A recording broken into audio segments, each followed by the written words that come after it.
Well, Chase and I have gone through about 6 or 7 different iterations trying to find just the right tension for that vise block for the buffer tube for H case. And this one that just arrived, I think it might be perfect, so you don't get any movement without a little bit of pressure. Try to tap on it, doesn't move.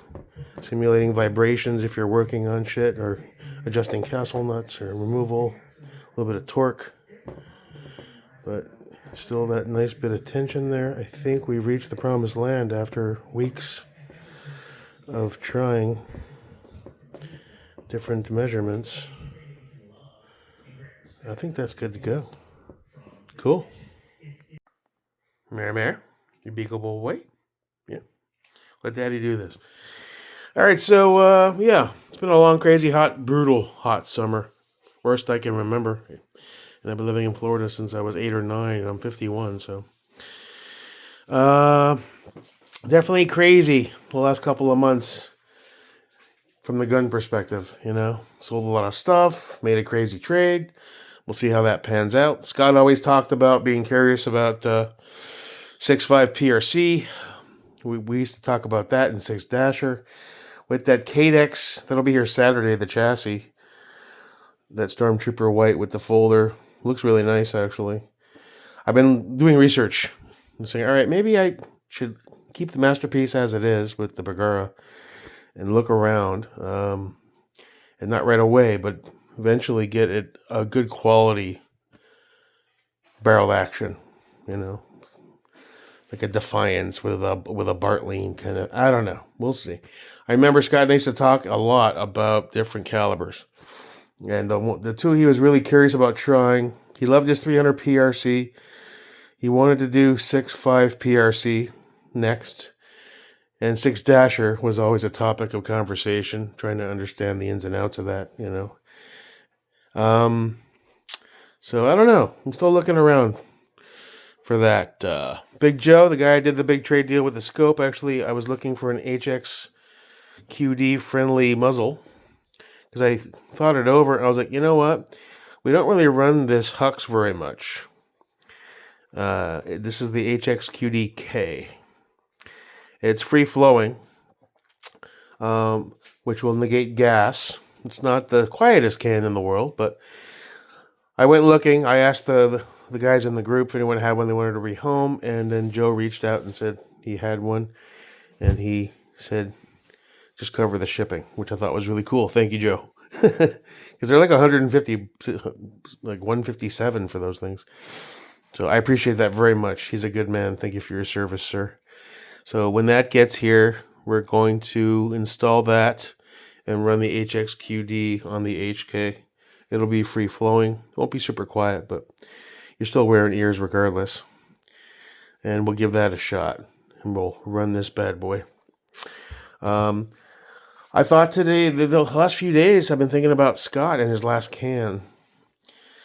It was one of the Otter Creeks. He already had one, but it was a killer deal. He normally went through, what the hell is that website? Anyway, it was one of the only times he ever bought from a website and shipped it to Southeastern. And he went back and forth with the paperwork because everything he has, he used to put on trust for Charlie and under his mom's name as well, just in case. And I remember we went back and forth, and then I don't think they knew exactly what they were doing when it came to trust stuff, given they hadn't had their SOT very long. And then when I was picking up one of my cans several months back, I brought it up because Scott had said he had submitted everything they needed. He paid for the stamp. And they said, oh, no, we don't have, he still has to give us some information that they needed. And I said, you sure?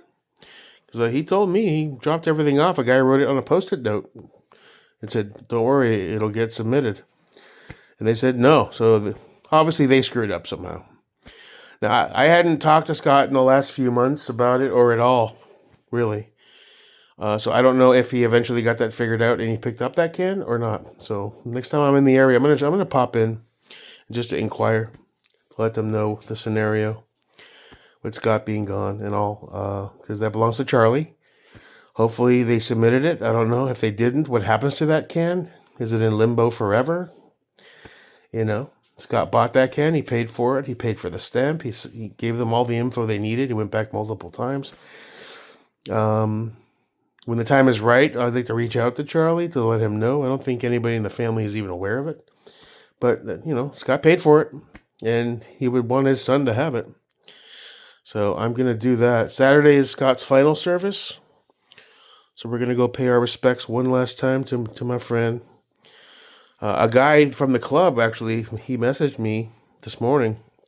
I forget his name.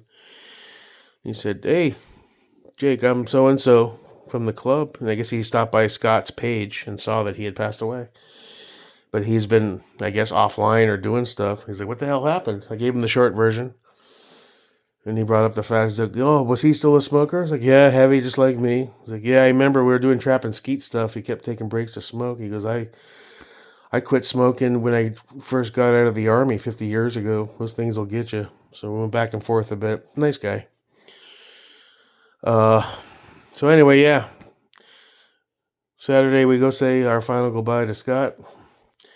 Move on forward. I will try to pop in to Southeast and inquire about that can to see if there's anything that can be done to ensure it lands in Charlie's hands and not the government for destruction or whatever the hell happens to stuff that's not picked up before somebody goes. So we'll move on there.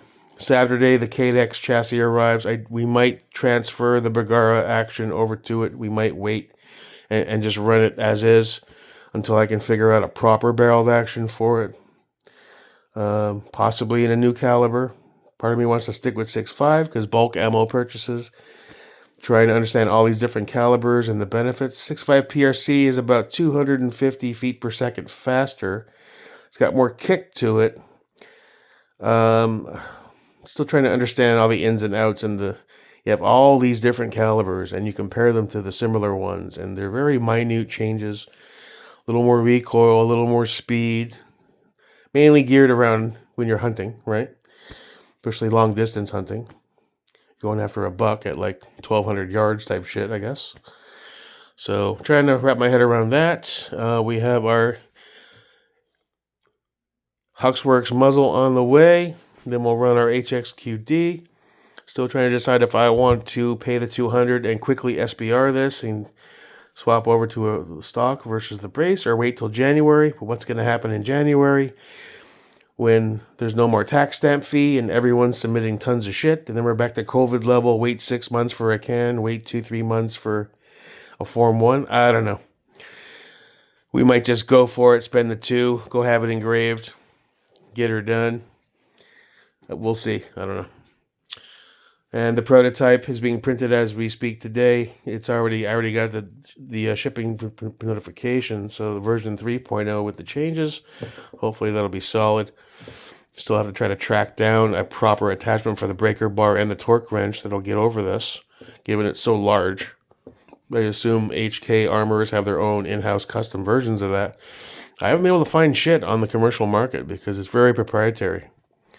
These buffer tubes seem to be very specific to just HK. So there aren't a lot of companies making tools just for one gun. That being the case, hope you had a good week. We'll keep on pushing. Saturday we'll go pay our respects to Scott one last time. Keep him in our thoughts. And I'll try to find out about his can. See if I can help in that respect. When enough time goes by, right now Charlie and the family are dealing with so much stuff and emotions and probably mountains of paperwork and what do we do for this? It's really tough. But when the time is right, I'll definitely reach out. I'll see what's up with this can. And if Charlie needs any assistance, if I can provide any in the regard to his cans and his trusts and all that, I'll definitely do the research and try to help the kid as much as I can. Scott would want that. Unless he's got it all figured out. He's a smart kid. He's probably smarter than me. But, anything I can do to help out, to honor my friend, I will do.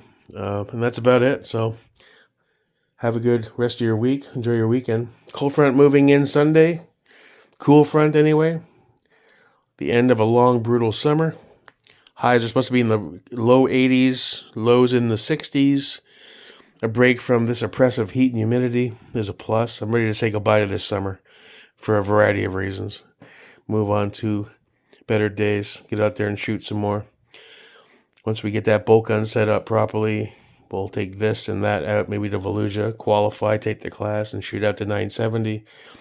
And, that's the goal. Anyway, have a good night. See you when I see you. Till next time, your pal, Jake America. Peace.